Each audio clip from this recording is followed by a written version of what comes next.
Welcome students, welcome to ज्ञान wisdom. आज के छोटे से क्लास में हम देखने वाले हैं AHSCC 11 के लिए, AHSCC फर्स्ट ईयर के लिए कुछ इंपॉर्टेंट क्वेश्चन। ठीक है, तो मैं ट्राई करूंगा जितना हो सके उतना सब्जेक्ट का दे दूं, बट मेरे को जहां तक लगता है और जितना समय हमें बचा हुआ है अकाउंटेंसी और बिजनेस स्टडीज़ का जो है वो वीडियोस में दे पाऊंगा, और जो बाकी सब्जेक्ट्स का जो होगा मेरे पास वो मैं चैनल वगैरह पे या फिर ग्रुप में तो नहीं, व्हाट्सएप चैनल जो है वहाँ पे मैं डाल दूंगा। तो आप लोग श्योर करना कि इस चैनल को ही सब्सक्राइब कर लेना, ज्ञान विजडम चैनल को, अगर पहला बार देख रहे हो तो। देन इसी वीडियो के नीचे आपको एक डिस्क्रिप्शन में लिंक मिल जाएगा व्हाट्सएप ग्रुप का, उसको आप ज्वाइन कर लेना। ठीक है, और देन उसके बाद में आपको व्हाट्सएप चैनल का भी लिंक जो है इसी वीडियो के नीचे मिलेगा, उसको भी आप ज्वाइन कर लेना, फॉलो कर लेना, सो डैट जो अपडेट मैं यहाँ पे नहीं दे पाता हूँ मैं वहाँ पे देता हूँ। ठीक है, सो अकाउंटेंसी क्लास 11 के लिए सबसे पहला आपके पास में क्वेश्चन आएगा। इस बार आपको पता है ना पैटर्न कैसा होने वाला है, मैंने आपको यहाँ पे बता भी दिया है वैसे कि आपका जो पैटर्न होने वाला है 40 मार्क्स रहेगा MCQ, 40 मार्क्स रहेगा आपका थ्योरी और प्रैक्टिकल, जिसमें से फाइनल अकाउंट जो है फाइनल अकाउंट डायरेक्ट रहेगा, बाद बाकी सब में आपको और मिलने का पूरा चांस है। ठीक है, मतलब बाद बाकी सब में आपको थ्योरी में और मिल ही जाता है, थ्योरी और प्रैक्टिकल में और, लेकिन फाइनल अकाउंट में कोई और आज तक नहीं देखा गया है। ओके, चलिए स्टार्ट करते हैं, देखते हैं इस साल कैसा होगा पेपर। चलिए, कुछ आपको सैम्पल पेपर वगैरह भी मिल जाएगा कहाँ पे, ज्ञान विजडम ऐप पे फ्री मटेरियल सेक्शन में जाके, और वहाँ पे आपको सैम्पल पेपर भी मिल जाएंगे जो मैंने अपने कोचिंग के लिए लिया था, तो वो भी आप देख सकते हो। सबसे पहले मीनिंग ऑफ अकाउंटिंग देख लेना है, ऑब्जेक्टिव ज़्यादा से ज़्यादा नहीं तो कम से कम 3 से 4 ही देख लो। ठीक है, then functions of accounting, okay, then advantages of accounting. तो ये सब जो ईयर है पुराना वाला ईयर है, बट आजकल का जैसा MCQ पैटर्न बन गया है तो ये ईयर का कोई मतलब नहीं बनता, कुछ भी पूछा जा सकता है। बस एक चीज़ क्या रहेगा, जो जस्ट प्रीवियस ईयर जो क्वेश्चन आ चुका है उसका आने का चांस कम रहता है, जो कि HS के एग्जाम में वो भी थोड़ा सा उसमें से थोड़ा कॉमन गिरा ही है। ठीक है, तो जितना मैं बता रहा हूँ उतना आप कर लीजिएगा तो आपको हेल्प मिल जाएगा। ओके, सो अकाउंटिंग वाले पोर्शन से आपको इतना पढ़ना है, बुक कीपिंग का मीनिंग पढ़ना, और ऑब्जेक्टिव या फिर नीड्स बात एक ही होता है, तो ज़्यादा से ज़्यादा 3 से 4 ऑब्जेक्टिव और नीड देख लेना है। ठीक है, जो 1 लाइनर होना चाहिए। नोट्स कहाँ पढ़ना वो भी मैं आपको बताऊँगा इसी वीडियो में, तो आप बस देखते रहो, मैं आपको लास्ट में सब बता दूँगा। डिफरेंस बिटवीन बुक कीपिंग और अकाउंटिंग बार बार पूछा गया टॉपिक है, तो इसको देख लेना है। ट्रांजैक्शन क्या होता है, बिजनेस ट्रांजैक्शन क्या होता है, और 3 फीचर्स या फिर फंक्शंस और बिजनेस ट्रांजैक्शन। फीचर्स नॉर्मली लिखा जाएगा, उसमें 2 लगा के हम जब लिख देंगे तो क्या हो जाएगा, हमारा फंक्शन बन जाएगा। Okay, then difference between event और ट्रांजैक्शन, ये आपका 17 में पूछा हुआ है, उसके बाद फिर बीच में नहीं पूछा है। एडवांटेजेस और ऑब्जेक्टिव्स, और GST क्या है। ठीक है, GST क्या है, GST कब आया था, ओके, इसके एडवांटेजेस और ऑब्जेक्टिव्स। ओके, ऐसे डीमेरिट वगैरह आपके सिलेबस में है नहीं, तो ये 2023 में आपको इस टॉपिक से क्वेश्चन दिख जाएगा। ओके, मैंने इस तरह का क्वेश्चन दिया हुआ है आपको कि ये तीनों ही दिख रहा होगा, आपको लग रहा होगा 2023 में तीनों आया होगा, बट ऐसा नहीं है। मैं जब देता हूँ तो मैं टॉपिक के आसपास का बात भी बता देता हूँ, ताकि एग्जाम में कुछ भी ऐसा पूछा है तो आप आराम से आंसर कर सको। ओके, देन उसके बाद में आता है सोर्स ऑफ डॉक्यूमेंट क्या होता है ना, और SD का टाइप्स क्या क्या है, इनवॉइस वगैरह जो होता है, वाउचर इनवॉइस, ये सब। ओके, और ज़्यादा नहीं, 2-3 एग्जाम्पल देख लेना है। देन अकाउंटिंग इन्फॉर्मेशन क्या होता है, name the parties who are interested in accounting information. Okay, बहुत इंपॉर्टेंट क्वेश्चन है। What are the qualitative characteristics, very important, qualitative characteristics बहुत ज़्यादा इंपॉर्टेंट रहेगा। What are the various types, what are its various types. Okay, so accounting information क्या होता है, कौन कौन लोग उसमें इंटरेस्टेड है, और उसके क्वालिटेटिव कैरेक्टरिस्टिक क्या है, तो यहीं तक आपको बढ़िया से करना है, और टाइप्स ना देखो तो भी चलेगा। ओके, कैपिटल एक्सपेंडिचर क्या है और कैपिटल रिसीट क्या है, रेवेन्यू एक्सपेंडिचर क्या है, रेवेन्यू रिसीट क्या है, इसके ऊपर आपका हो सकता है MCQ पे क्वेश्चन पक्का इसका बनने वाला चांस है। ठीक है, कोई एक दे देगा खर्चा, आपको बोलेगा भाई परचेज ऑफ प्लांट बताओ इसमें से कौन सा है, 4 ऑप्शन आराम से बन रहा है, कोई एक होगा उसका answer. Okay, then deferred revenue expenditure rarely ask पूछा हुआ है, हाँ, तो मतलब कम पूछा जाता है ये सब। ओके, बट बाकी जो है आपको याद रखना है। देन डिफरेंस बिटवीन कैपिटल और रेवेन्यू, ये आपको इंपॉर्टेंट है, आपके लिए याद करना है। देन ये सारे टर्म्स का मीनिंग कई बार पूछ लेता है कि भाई asset, liability, capital, drawings, revenue, income, expenses, proprietor, debtor, creditor, current assets, current liability और अकाउंटिंग इक्वेशंस। तो इन सारे का आपको सिर्फ एक लाइन का 1 मार्क्स या 2 मार्क्स वाला जो मीनिंग होता है ना, जैसे एसेट जो होता है एक फर्म के लिए प्रॉपर्टी होता है ना, लायबिलिटी जो है वो एक ऑब्लिगेशन टू पे है, तो उस तरह से आप बस बात जो हो बता दोगे।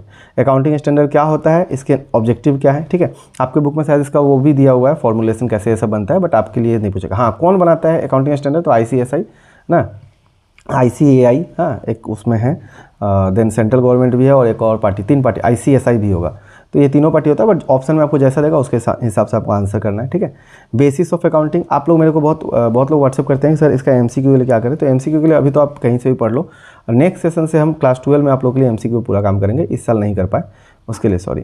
बेसिस ऑफ अकाउंटिंग क्या होता है, तो कैश बेसिस होता है, एक्रूअल बेसिस होता है, एक हाइब्रिड मॉडल भी होता है, बट आजकल हाइब्रिड आपके साथ सिलेबस से हटा दिया गया है, तो कैश और एक्रूअल का डिफरेंस आपको पढ़ लेना है, मीनिंग और डिफरेंस। ठीक है, डबल एंट्री सिस्टम क्या होता है, इसके मेरिट डिमेरिट क्या होते हैं।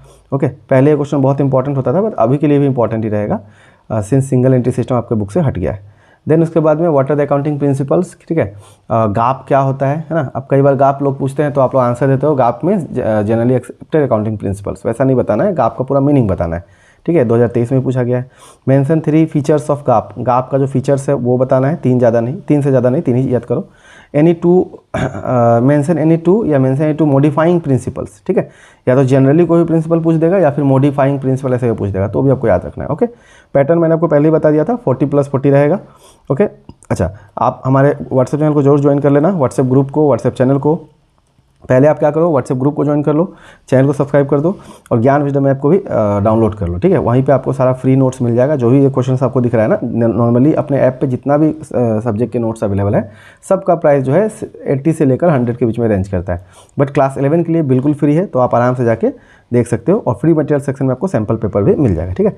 मैं आज थोड़ा सा फास्ट बोल रहा हूँ क्योंकि मुझे जल्दी इसको कंप्लीट करना है और मुझे थोड़ा शॉर्ट वीडियो भी रखना है, ओके। ग्रुप का लिंक और ऐप का लिंक सब आपको डिस्क्रिप्शन में मिल जाता है, ओके। चलिए पार्ट 2 भी अभी कर लेते हैं। ऐसे मैंने सोचा था अलग अलग पार्ट करेंगे, लेकिन पार्ट 2 भी हम अभी कर लेंगे, okay. So give some examples of internal and external users of accounting, ये आपके लिए इंपॉर्टेंट रहेगा। इंटरनल यूज़र कौन होता है, एक्सटर्नल यूज़र कौन होता है। यूजर्स ऑफ अकाउंटिंग पहले आया था ना, उसी से रिलेटेड क्वेश्चन है, ठीक है। वाउचर क्या होता है, कितने टाइप के होते हैं, इसके फीचर्स क्या होते हैं, 17 और 23 में पूछा गया है, okay. Meaning of debit and credit बहुत इंपॉर्टेंट है, 2006, 16, उसके बाद फिर भूल गया लोग, नहीं पूछा है, मे भी पूछ सकता है। देन रूल्स फॉर, इसके ऊपर आपका MCQ बन जाता है बड़ा आराम से, ठीक है, कि मॉडर्न अप्रोचों में, ट्रेडिशनल अप्रोच में क्या क्या रूल होता है, इसके ऊपर आपका MCQ बन सकता है। स्पेसिमेन ऑफ अकाउंट, मतलब जो लेजर जो होता है उसका आपको स्पेसिमेन एक जस्ट दे के बना देना है, ओके। जर्नल क्या होता है, जर्नलाइजिंग क्या होता है, लेजर क्या होता है, लेजर पोस्टिंग क्या होता है, इन सभी क्वेश्चंस का आंसर आपको हमारे नोट्स में मिल जाएगा, ओके। और ज़्यादा नहीं, सिर्फ 35 क्वेश्चंस मैं आपको दे रहा हूँ और यही 35 क्वेश्चन आपको अच्छा से लगाना है और आपका एग्जाम में निकल जाना है, ठीक है। देन डिफरेंस बिटवीन जर्नल और लेजर हमने शायद पहले भी नहीं दिया था, तो अभी आप देख लो, ठीक है। जर्नल और लेजर का जो डिफरेंस होता है वो आपको देखना है। कितने पॉइंट देखना है सर, सिर्फ 4 पॉइंट देखना है, ठीक है। 4 से 5 पॉइंट काफ़ी है। कैश डिस्काउंट, ट्रेड डिस्काउंट क्या होता है, कॉन्ट्रा एंट्री क्या होता है, इन दोनों का डिफरेंस क्या होता है, ये भी आपको देख लेना है, ठीक है। कैश डिस्काउंट, ट्रेड डिस्काउंट का meaning, Contra entry cash book से रिलेटेड है, और इन दोनों का जो डिफरेंस है, ओके। आ गया डिफरेंस बिटवीन कैश डिस्काउंट और trade discount, okay. Then special purpose book क्या होते हैं, इसका 8 स्पेशल पर्पस बुक है, ठीक है। उनका फंक्शंस ज़्यादा नहीं तो 2-2, ठीक है। कैश बुक क्या होता है, इसके फीचर्स क्या होते हैं, क्या कैश बुक लेजर है या जर्नल है या फिर जर्नलाइज्ड लेजर है, इसके ऊपर क्वेश्चन भी बनता है, 16-17 में पूछा गया है। पेटी कैश बुक क्या होता है, कितने टाइप का होता है, या क्या क्या मेथड्स ऑफ रिकॉर्डिंग पेटी कैश बुक, ठीक है। सिंपल होता है, एनालिटिकल होता है, ठीक है, वो सारा। Then mention the features and importance, okay. उसके बाद में ट्रायल बैलेंस क्या है, इसके फीचर्स क्या है, ऑब्जेक्टिव्स क्या है, objectives of preparing trial balance, ठीक है। और why trial balance is prepared, बात एक ही हुआ, ओके। क्या होता है, ज़्यादा से ज़्यादा 2 मार्क के लिए, फीचर्स कम से कम 3 से 4 और ऑब्जेक्टिव वैसे ही 3 से 4 पढ़ लेना है, ओके। एडवांटेज क्या है और लिमिटेशंस क्या है ट्रायल बैलेंस का, ये भी आपको पूछा गया है ना। साथ में मैंने ईयर भी मार्क कर दिया, देख लीजिएगा। जस्ट जो इमीडिएट प्रीवियस ईयर पूछा हुआ है उस पर आप कम ध्यान दीजिएगा, बाद बाकी अच्छा से आपको देखना है। सस्पेंस अकाउंट क्या होता है और इसका यूजेस क्या है या यूटिलिटीज़ क्या है, 2023 में पूछा गया है। फिर से आ गया इन्फॉर्मेशन कि भाई जो आपका एग्जाम रहेगा 40+40 का रहेगा, 40 का MCQ और 40 का थ्योरी और प्रैक्टिकल। यहाँ पे फाइनल अकाउंट में आपको ऑप्शन मिलने का चांस कम रहता है, बाद बाकी सब में आपको थ्योरी ऑप्शन मिल ही जाएगा। आप हमारे व्हाट्सएप ग्रुप को ज्वाइन कर सकते हैं, ज्ञान विजडम ऐप को डाउनलोड कर लीजिए ताकि आपको फ्री नोट्स और फ्री सैम्पल पेपर मिल जाए देखने के लिए कि भाई आपका एग्ज़ाम कैसा होने वाला है, ओके। ग्रुप का लिंक और डिस्क्रिप्शन सब चीज़ जो है आपको ऐप का लिंक सब जो है डिस्क्रिप्शन में दिया गया है, ओके। सो मेक श्योर कि आप ये सब कुछ जरूर अप्लाई करें। मिलते हैं फिर अगले क्लास में। वीडियो कैसा लगा नीचे कमेंट में जरूर बताना और वीडियो को लाइक कीजिएगा, शेयर कीजिएगा अपने दोस्तों के साथ में। आपका जो भी व्हाट्सएप ग्रुप है उसमें शेयर कर दीजिए। मैं आपसे कोई 1 रुपया नहीं मांगता हूँ, है ना, आपको सब कुछ मैं फ्री दे रहा हूँ, तो आप मेरे लिए इतना कर ही सकते हैं। और अगर आप दिल के बहुत ज़्यादा अच्छे हैं, अगर बहुत हेल्पफुल रहेगा, आप ऐप डाउनलोड कीजिए। ऐप पहले से अगर आप यूज़ कर रहे हैं तो उससे आपको अगर फ़ायदा हुआ है तो आप ज़रूर उसको रेटिंग और रिव्यू भी कीजिएगा, ठीक है, प्ले स्टोर पर जाके। थैंक यू, मिलते हैं अगले क्लास में एंड बेस्ट ऑफ लक।